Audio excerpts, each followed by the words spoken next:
Nothing Personal starts in 30 seconds.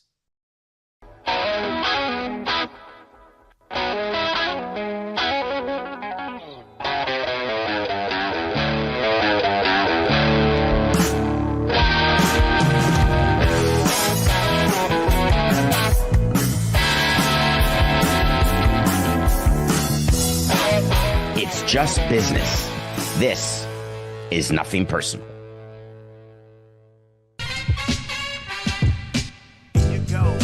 Here you go.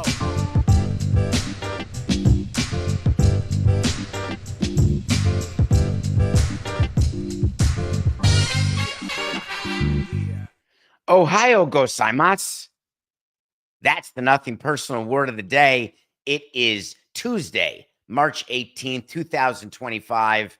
And for those of you who do not speak Japanese, Ohio gozaimasu means good morning. And what a good morning it has been. If you were awake at 3 a.m. Pacific time, you got a chance to watch 10 minutes of pregame, a little intro done by broadcasters who did not make the trip, who were doing the game from the comfort of a studio not in Japan. You watched first pitch, Shohei Ohtani lead off the season, and we are underway.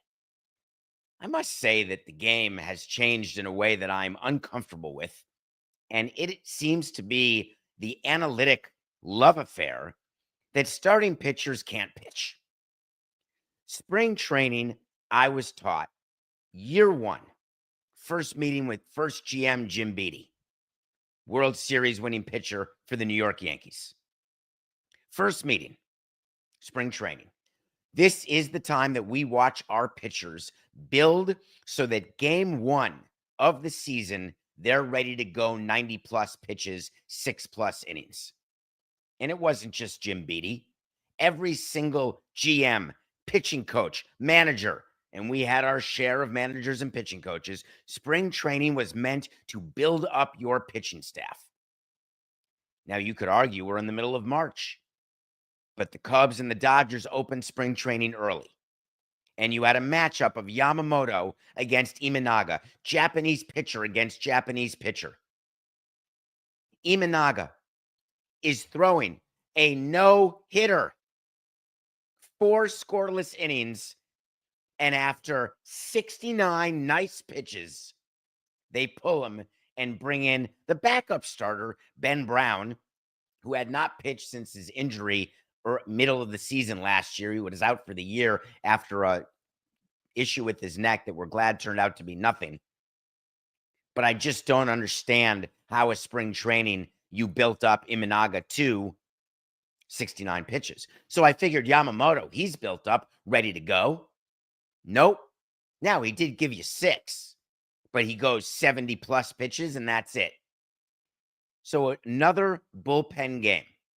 Another opportunity where the Dodgers are currently winning 3-1. It is the bottom of the 7th inning. I just can't figure out if we understand why pitchers are getting injured. And we are asking them and giving them their off-season workouts. We are then using spring training as a way to build rebar for the season. We are now in the regular season, and we're already willing to say, hey, great job.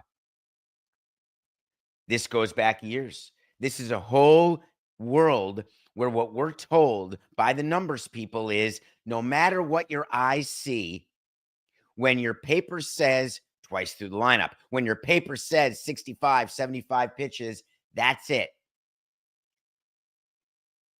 I will go to the end of time explaining that when you are putting together a baseball team, there is no one who's putting it together. You want to have a strong bullpen. You want to have a deep bullpen. You want to have pitchers who can go multiple innings in your bullpen. But I will go to the end of time as a baseball executive telling you that building a team where you're counting on your starting pitchers to give you 4 innings or go 70 pitches is a way to not build a team. Now, we'll see how it all ends up, obviously, because it's a long season. And yes, there could be injuries. And yes, we do like to see this great Dodger bullpen they put together where we may get Tanner Scott to close the game here against the Cubs.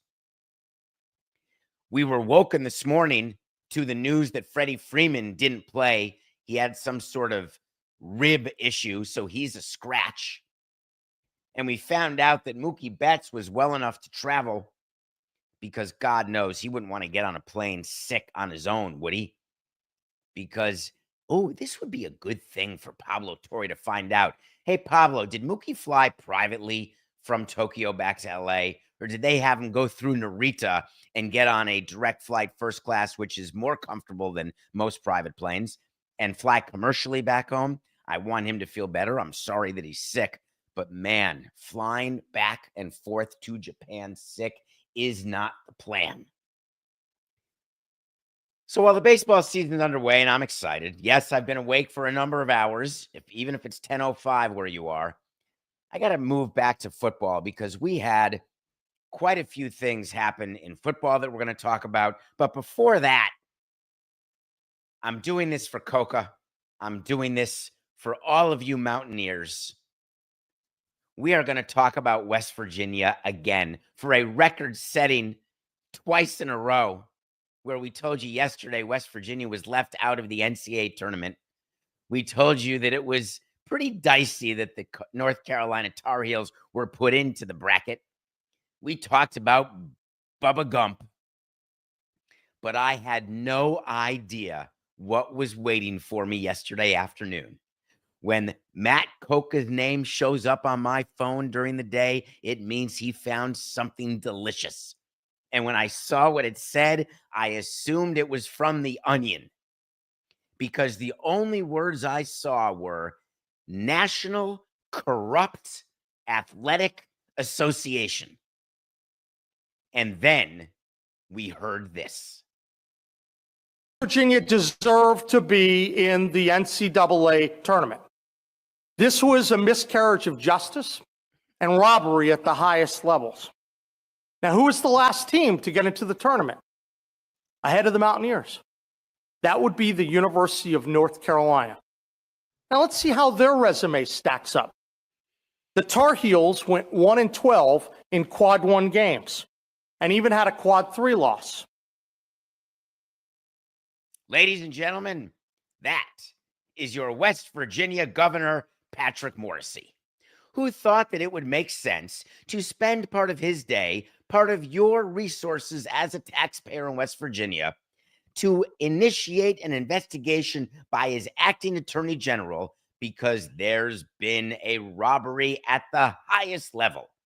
We're not talking about a bank. We're not talking about tax incentives or tax breaks for the wealthy. We're not talking about lack of infrastructure or lack of fixing potholes. We're not talking about anything other than West Virginia being left out of the NCAA men's basketball tournament. Maybe I'm wrong. Maybe it's true, because I remember when Ron DeSantis, when Florida State University was not named into the CFP, whenever it was after an undefeated season, he took to the podium to talk about what an outrage it was and how we were going to investigate and we were going to find out what happened and make sure there's no shenanigans or nefarious activities. And maybe it's me. Maybe it's what you want from your elected officials.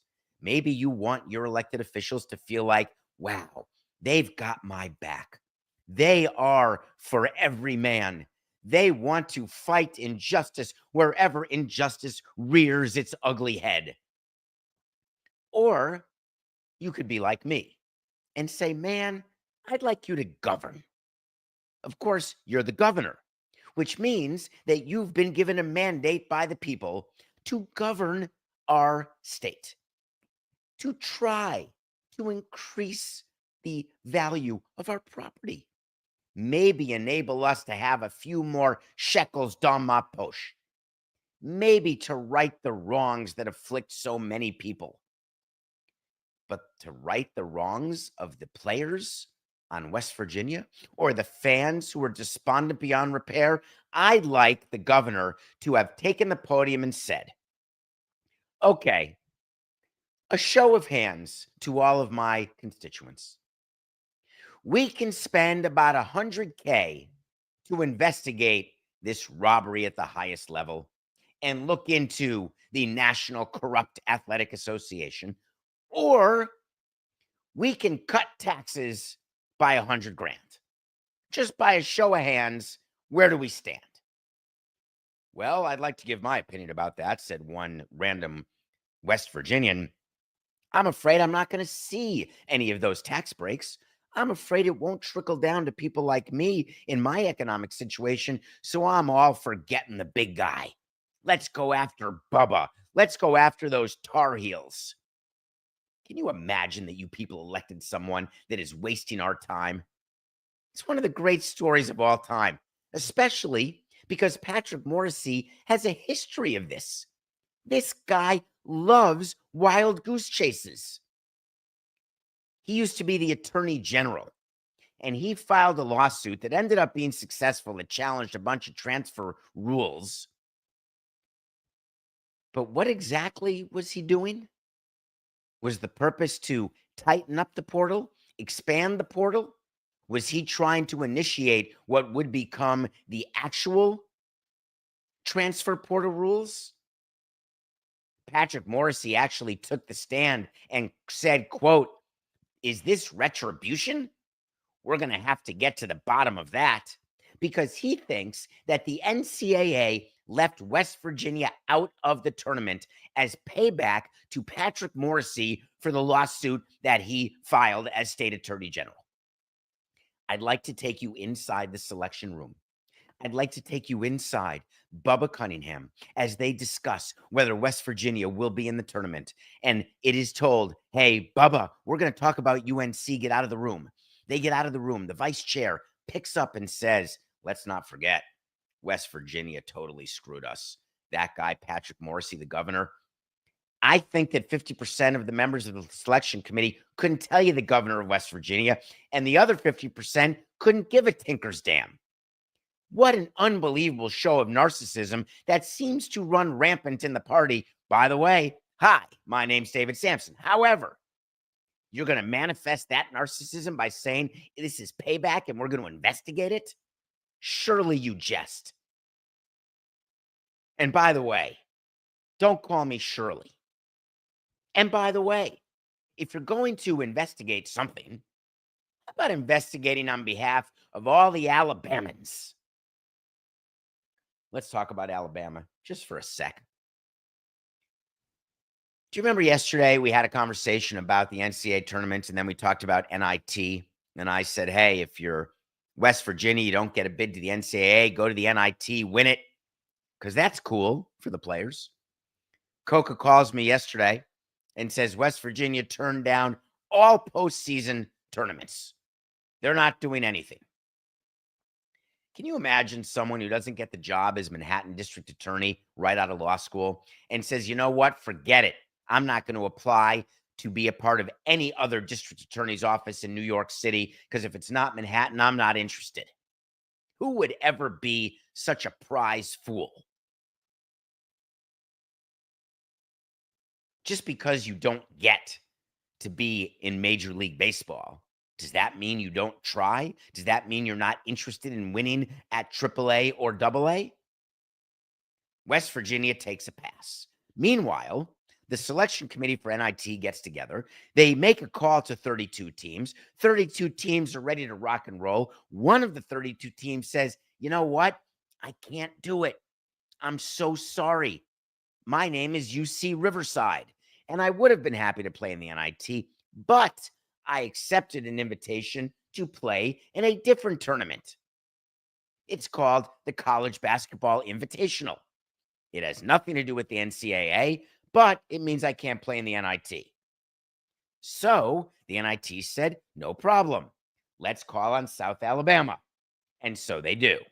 South Alabama says, I'm in. I appreciate your invitation. UC Riverside says, just kidding. We got out of the College Basketball Invitational and we're back. We accept your bid to the NIT.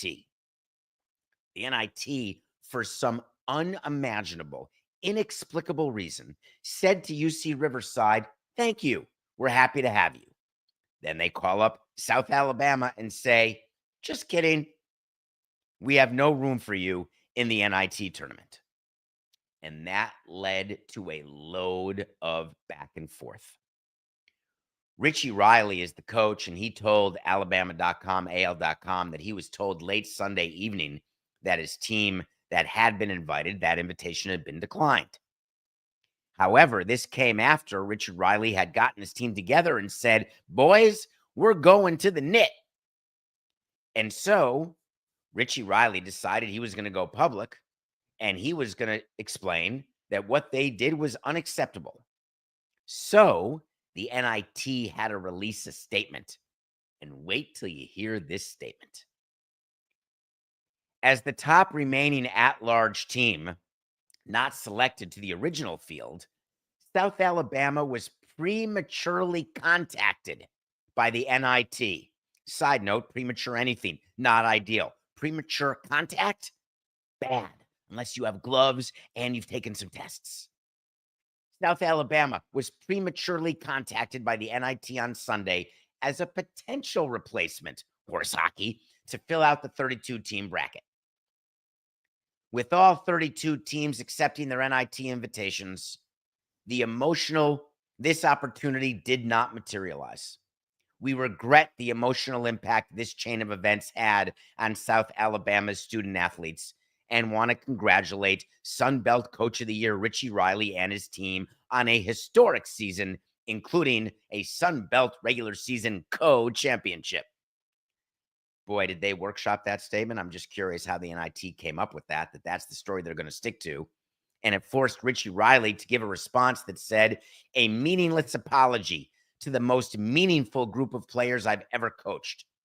What they did to us last night is inexcusable. These guys in our locker room don't deserve this, and it's sad your idea of making it right is a copy and paste apology. So where do I stand on this? How many of you have made a plan to go out?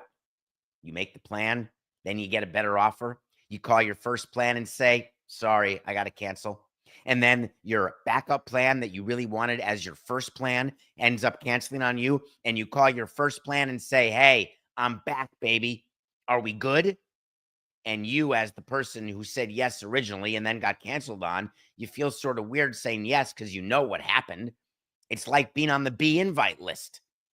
When you get an invitation to a party that's really close to the party, you can bet your sweet Bippy you were on the B list because there were a number of invites sent. You wait for the RSVP no's, and then you go to the B list. Does it matter to you? Once the party starts, you don't wear a scarlet B. Once you're in a tournament, you don't wear the scarlet 33. I think it's absolutely fine to accept a bid to a party or a tournament when you weren't first invited.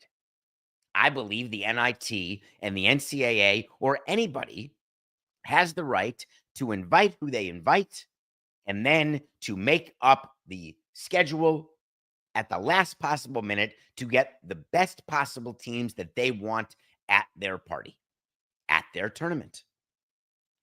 But a deadline seems to make sense, doesn't it? Don't you have to, when you make an invitation, say, hey, you have to RSVP by blank day? And if you lose your RSVP or forget to do it on paperless post, it's not a big deal, right? The way it should work is the NCAA and the NIT should do their invitations as one selection committee. It should be 68 and 32. What is 68 and 32 equal for those of you playing at home? Or even if you are alone on this random Tuesday morning? It's a hundo. You get together, you do 100 teams. 68 of them go to the NCAA tournament, 32 go to the NIT tournament. You do all the invites together. You release the brackets. You release where everyone's playing, when they're playing, and you got yourself, as the NCAA, a finished, completed postseason. And if anyone's out of the top 100, go play the other invitationals. Go to the non-NCAA sanctioned. But if you choose to do that first, you're ineligible to be part of the NCAA. It should be easy.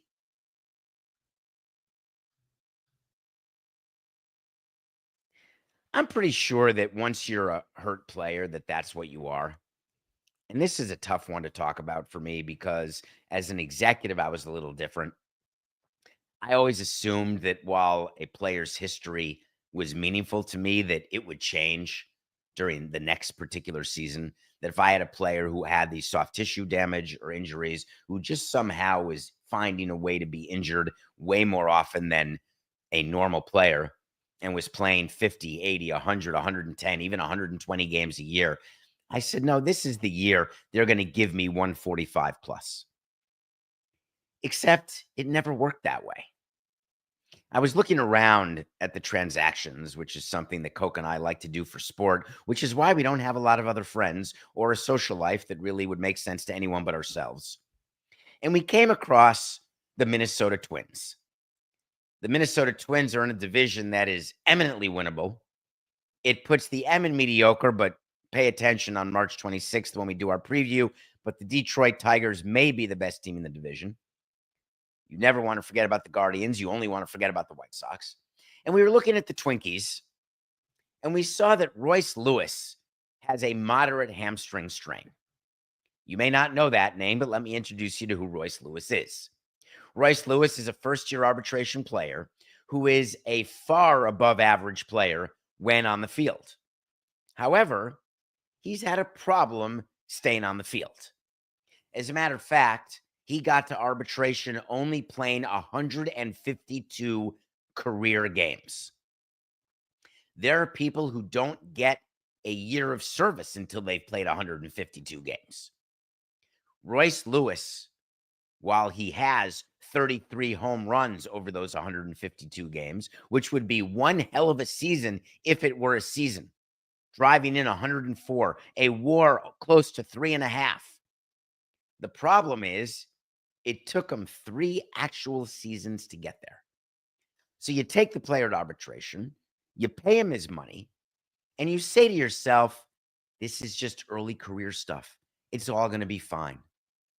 And then he wakes up one day, you're in spring training, and he's got another injury.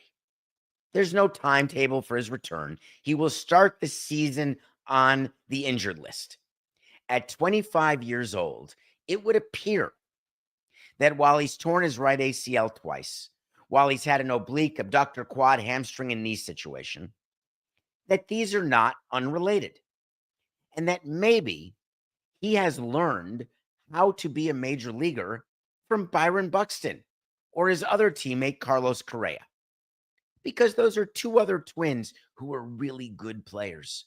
2 other Twins who are paid a tremendous amount of money. 2 other Twins where the feeling was, it's going to be better now. Except Buxton has only played over 100 games twice in his whole career. Last year, he only played 102 games. He's basically averaging only 81 games a year over his career.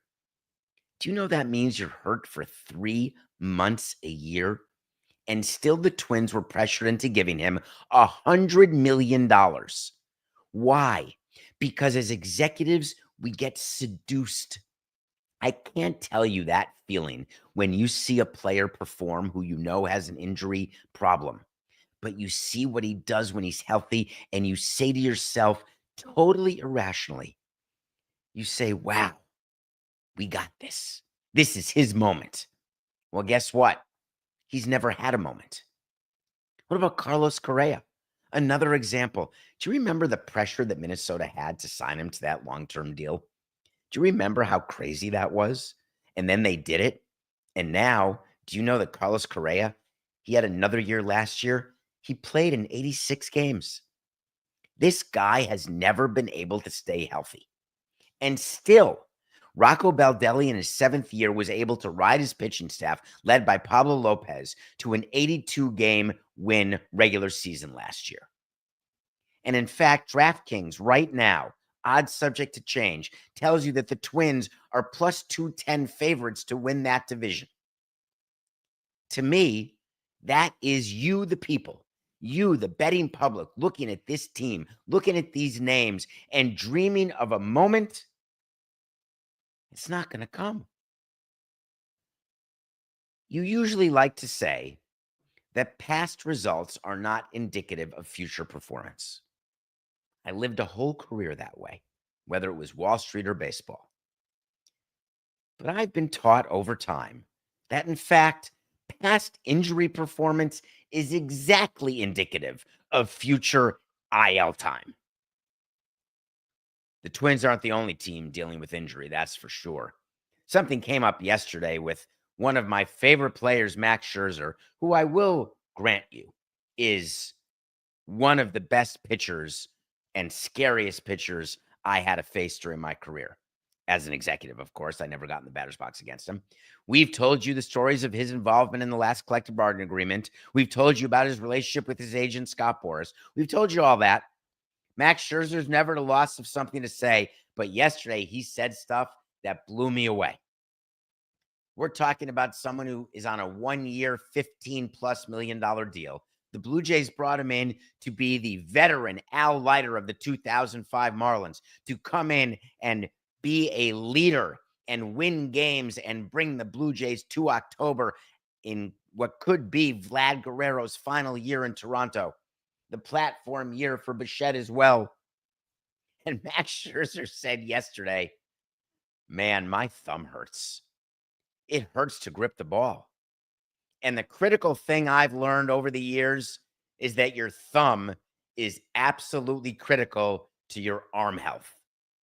Unfortunately, this is what I've been dealing with since 2023.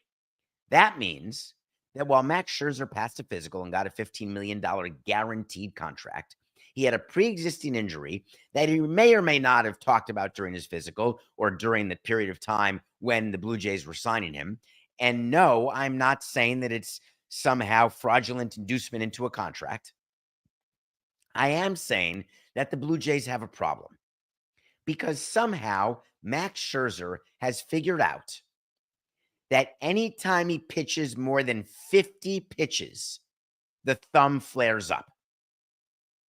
And while an MRI did not show any structural damage, the reality is that what Max Scherzer is now telling me as the GM is that I can't pitch this guy more than 50 pitches or I'm risking injured list or lack of peak performance.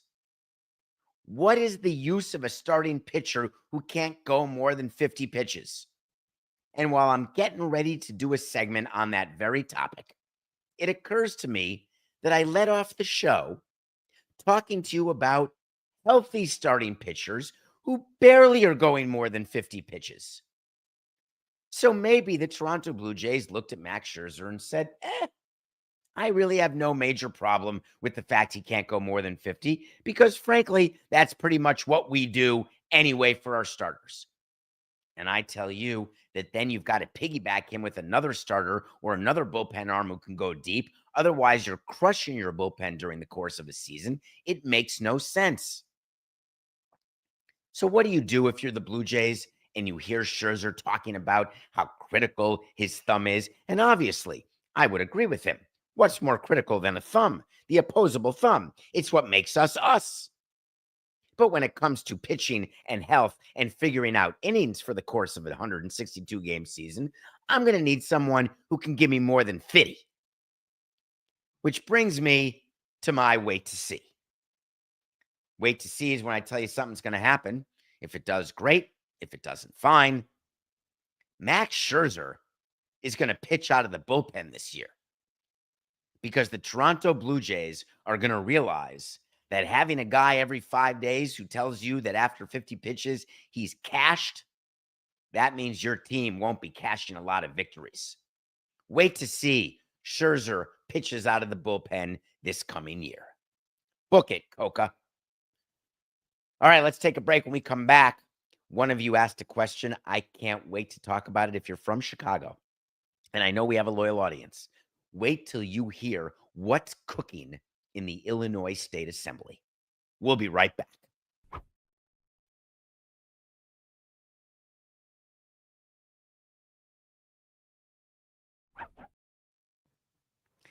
Welcome back to Nothing Personal on this glorious Tuesday morning, March 18th.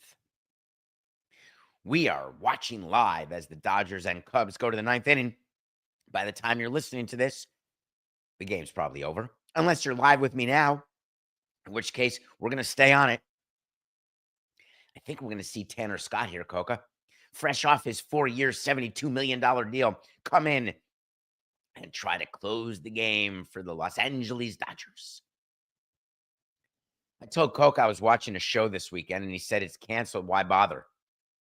And I said, but I really like it. That's like telling me don't watch The Bookie because they canceled it after 2 seasons, and I love The Bookie. So I did watch the full season of the franchise. It's a show on, I don't know, Coca. Is it on Max? I cannot remember.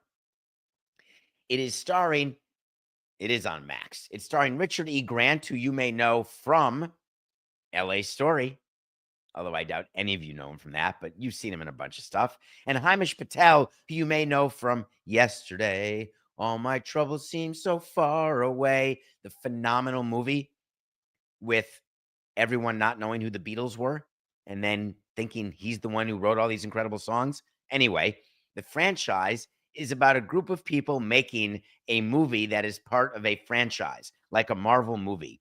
And it's an absolute crappy movie, and the studio doesn't support it, but then they do support it. And it is a huge behind-the-scenes look in how movies are made in a funny way, what actors are like in a funny way, what the crew is like, because Patel plays the first assistant director. The director is played by Daniel Bruhl in a hilarious turn. If you've seen him act, I didn't realize he was this funny. I have not one complaint about the franchise. Not one. It's 8 quick episodes, like 28 minutes each. It goes by in a jiffy. I strongly suggest you check it out. I don't think it'll be brought back for a second season because what's done is done. But why not take the 4 hours of entertainment? Update time. Did you see yesterday what happened in Major League Baseball, Coca? Because it's a good one. Word came out that after Major League Baseball discovered that the Miami Marlins were developing a practice squad for $150 a day, you could come in and play against Marlins minor league teams. We covered it on Nothing Personal.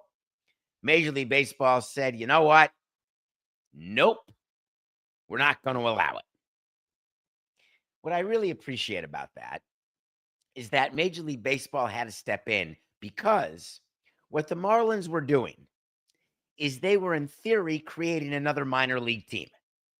And that may be a problem as we go forward into some CBA negotiations with Major League and minor leaguers, all part of the Major League Baseball Players Association, getting around any of the minimum salary requirements by bringing in a bunch of fillers, which is what we told you is happening everywhere around baseball.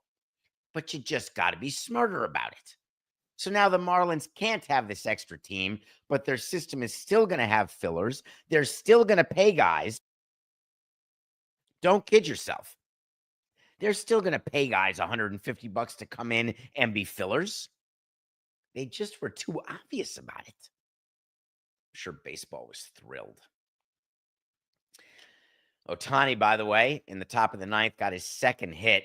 He has a double and a single, making the crowd at the Tokyo Dome thrilled as the Dodgers are trying to tack on some runs in the ninth inning.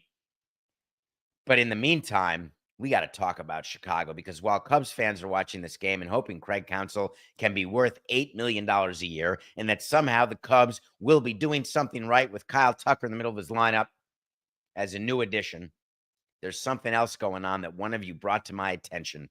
Coca, play the music, please. You know what I want? I want to talk to Samson. So you want to talk to Samson. That's from a movie called Half Baked. There's a character named Samson. And if you want to talk to that character, all you got to do is get into my X at David P. Samson. All you got to do is find me at davidsamsonpodcast.com. Send an email. David, hope you're doing well. That's super nice of you. I'm doing fantastically. I hope you're doing well as well. Wanted to get your thoughts on a proposed bill in the Illinois Assembly that would require teams to have at least a 500 record in 3 out of 5 seasons in order to get public financing for a new stadium or renovations of an existing stadium. Seems fair to me. Love the show. Well, I am so happy you brought this to my attention because I had not seen at all this bill. This bill that is going into an executive committee hearing tomorrow, March 19th, in Springfield, Illinois. For those of you not in fourth grade, the capital. There will be another hearing on March 20th as well at 4 p.m. in Springfield, Illinois. This bill is called the Bears Act. Like George went, the Bears. I almost had to pound my chest as though I were having the big one when I saw the possibility of a bill that was going to say no public financing unless you finish 500 in 3 out of 5 years. And this bill is going to apply to all professional sports teams in Illinois. So think about this. What they're saying is the Bears, who've had only one season at or above 500 in the past 5 years, would therefore be ineligible to get any public financing for their new stadium, whether it be in Arlington, downtown Chicago, or wherever. The Chicago White Sox, screwed. Bulls, yikes. Do you think that there is a chance that this bill passes? Or do you think this is a way that people in Springfield are calling up political action committees? They're calling up their friends who work for teams and saying, hey, I'm just throwing it out there. If you'd be willing to make a donation to my campaign or my reelection campaign, I'd be willing to shove this bill in a place where the sun don't shine. Because certainly you cannot want me to demand of you that your team wins. They tried this with me with the Marlins. Hey, how do we know that your team's going to win? How do we know that your team's going to spend money on payroll? And I said, you don't. Just like when you give tax money and tax breaks to other businesses, you don't know if those businesses are going to go belly up. Wait a minute. I think we do. I think when we had COVID and there were a bunch of programs where everyone got money to help keep their businesses alive, I think there was tremendous follow-up, making sure that that money went to the right place and it led to the keeping of employees and then the ongoing business of those companies. I'm also pretty sure that every time tax breaks are given to anyone, it's always done because those companies are not profitable and this makes them profitable. That's the same concept. Teams are losing teams. If we're going to give you public money, we're going to ask you to become a winning team. We are going to legislate against stupidity. We're going to try to legislate against poor decisions by executives. It's unheard of. Having a bill that will say you're only eligible to receive public financing, whether it's stadium construction, stadium renovation, stadium maintenance, we are going to demand results. Here's what I think is going to happen if this bill passes. And I think it's going to be quick and it's going to be dirty. There will be no teams in Illinois because no professional teams will do business in Illinois. And then companies will start leaving Illinois because I would say to myself, if I'm going to have a company, I would say to myself, I got to tell you, when I'm going to the legislature and I'm trying to get breaks or I'm trying to move my business into Illinois, if they did it to sports teams, why wouldn't they do it to corner bodegas? Why wouldn't they do it to tech companies? We want to see you make a difference. Forget studying climate change. We want to see a 1 degree drop in the ocean. And if we don't see it in Lake Michigan by a 0.5 degree, we're pulling your money. If we don't see you stop selling smags to underage kids, we're pulling all of your tax incentives. You know what I'm doing? I am picking up and getting out. I'm going full Billy Joel. I'm moving out, Anthony. But don't worry, Cubs fans. Don't worry by the fact that Ohtani scored a run and you're down 4-1 in the top of the 9th. You'll get the split. Don't worry, White Sox fans. You're not going to lose $1.21 this year. And don't worry, Bulls fans. You'll win another championship before. Well, don't worry, Bulls fans. It's all going to be good. This bill has no chance. Zero. None. Thanks for the question, though. Tell me how you really feel, Dave. All right, I will. I'll tell you what I really feel. Something else got into my craw yesterday. I don't know how to have this fight with everyone again. I've been doing it since 2001. A 23-year fight may sound like a marriage to you, or a friendship, or a business partnership, but for 23 years, I've been trying to talk to you about baseball finances. I don't want to impugn a newspaper or any writers because I respect we create every day here from blank. Every day we do a show for you, and it starts off as a blank piece of paper. It's what newspapers have to do every single day. There was a story on the front page above the fold of the Pittsburgh Post-Gazette that was talking about the Pirates financing. And while you're going to accuse me of being a shill for Bob Nutting, which I think I've made pretty clear to you I'm not, while you're going to say that I'm just being nice to Travis Williams, which I think it's pretty clear that I've given you my view of the Pirates. But this article was an absolute joke. You call yourself a newspaper, you go front page above the fold, and your thesis, your theory, your holding is that the Pittsburgh Pirates over the past 3 years have made more money selling tickets, hot dogs, beer, and other concessions than they've spent on players. You're doing an article that's tying gate revenue to player payroll and arguing and getting quotes from a bunch of people who don't know shite about shite. That if you've got $100 million in gate revenue, you've got to have a payroll that's more than $100 million. Because if not, that makes no sense. You must be pocketing all of revenue sharing, all of national broadcast revenue, all of local broadcast revenue. You're pocketing every dollar. What moronic logic? Because it's wrong. The cost of running a team is not just player payroll. But that's all the media wants to tell you it is.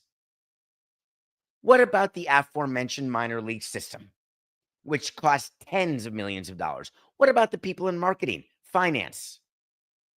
What about non-player payroll, workers' comp, human resources? What about marketing? I could go on. The rule is very simple. If you have a payroll that is more than 50% of your total revenue, you will lose money on an operating basis. It's a guarantee. When you add up your revenue, you take your gate revenue, you take your broadcast revenue, you take it locally and nationally, you take your sponsorship revenue, and then you take 50% of that, and then your payroll is still too high. What about debt service, interest that you pay on the money you've borrowed?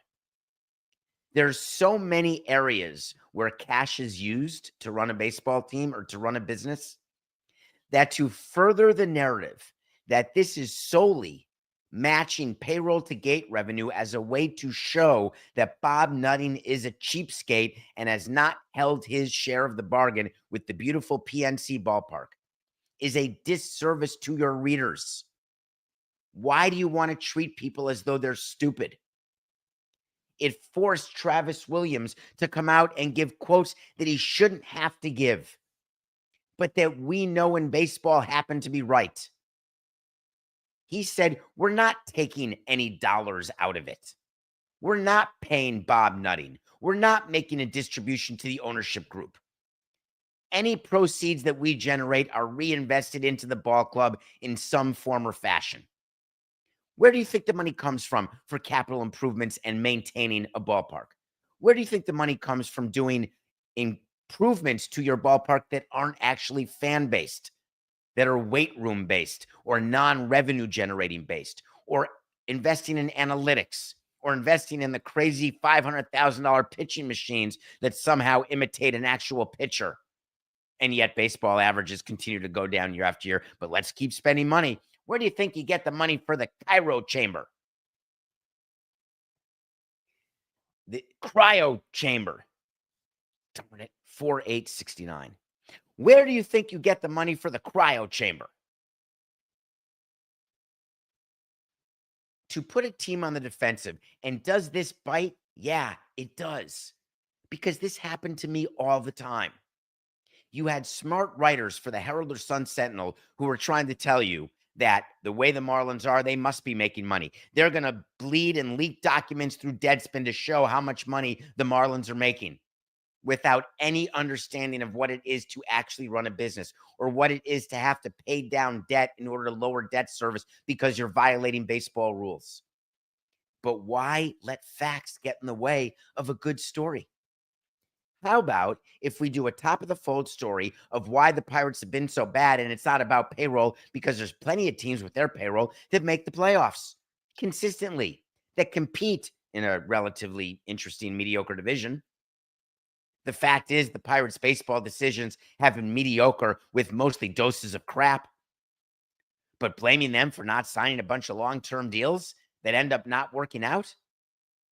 How about trying to reward and go to the nicest ballpark without a roof in all of Major League Baseball? How about finding a way to support the team even when the results on the field aren't what you had hoped, because your experience at the ballpark is a night out like going to the movies or a theater or out to dinner? Instead, the Post-Gazette went on this witch hunt. Tanner Scott's in the game, closing for the Dodgers. 1 pitch, 1 out. That's $72 million well spent. Do you know that if you're a Pirates fan, if I can get back to the Pirates for 1 second, the Marlins are opening against the Pirates. You may know that. You may know that Paul Skeens is actually going to be the opening day starter for the Pirates. You may know that you have a guy named Bubba Cunningham, who is your number 2 starter, that may form part of the biggest rotation, best 1-2 punch that exists in baseball. And you might know that the AD for UNC is not the pitcher, it's Bubba Chandler. The Pirates, who signed Brian Reynolds, they still have Mitch Keller. How about supporting the team? How about being excited for your season? How about going to nothing personal pick of the day? We are 22-28. Our pick of the day was the Dodgers at -155 over the Cubs. Well, here we are at 8:47. We've got 3 minutes left in the show. There's 1 out in the 9th inning, and it appears as though we're going to get that pick right. If the game ends before we're off the air, we'll confirm. We've got our pick for tonight, and you know what happens when the Dodgers win Game 1 of the Tokyo Series. It means the Cubs win Game 2 of the Tokyo Series. So short of a 4-run, somehow, 1 2-out rally, we're taking the Cubs plus 130 tomorrow. How it is that Justin Steele is plus 130? Because he's facing Sasaki, making his major league debut, who's got about 6 pitches, one of which, including the splitter, is so good that it's impossible to hit. That said, we're taking the plus 130, we're taking Steele, and we're taking the split. Remember what happened to Yamamoto in his first game in the big leagues as a Dodger last year in Korea? Not good. Got crushed. I'm not sure Sasaki's going to get crushed, but I am sure that we're going to take the Cubs for the split. Again, it's 2 outs. We will let you know once that game is over.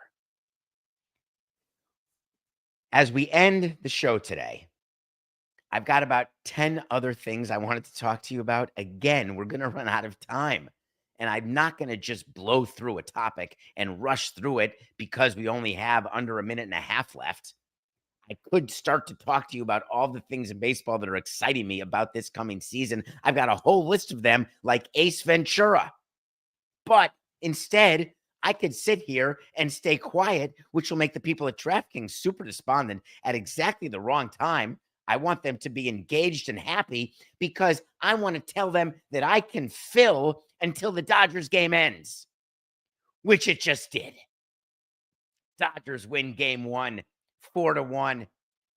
Yamamoto gets the win, and that's a nothing personal pick of the day winner, bringing us to 22-28. Now, at about 9:49 p.m. Tokyo time, the Dodgers will go back into the clubhouse, go out to dinner, and the regular season has commenced. The Cubs will not lick their wounds and be despondent that they lost to a team that didn't have Betts, didn't have Freeman, and that their number one starter could only go 4 innings and then lose. They're going to come back tomorrow for another 7:10 p.m. game and keep the season going. Because every time you either win a game or lose a game, I always wanted to win opening day because you get the feeling you're going to go 162-0. But the truth of the matter is that whether you win or lose game one, it's such a long season. You're just happy to get underway. There's not going to be a big speech in the clubhouse unless Craig Counsell goes back and says, gentlemen, it's just business. We'll be back tomorrow. This is nothing personal.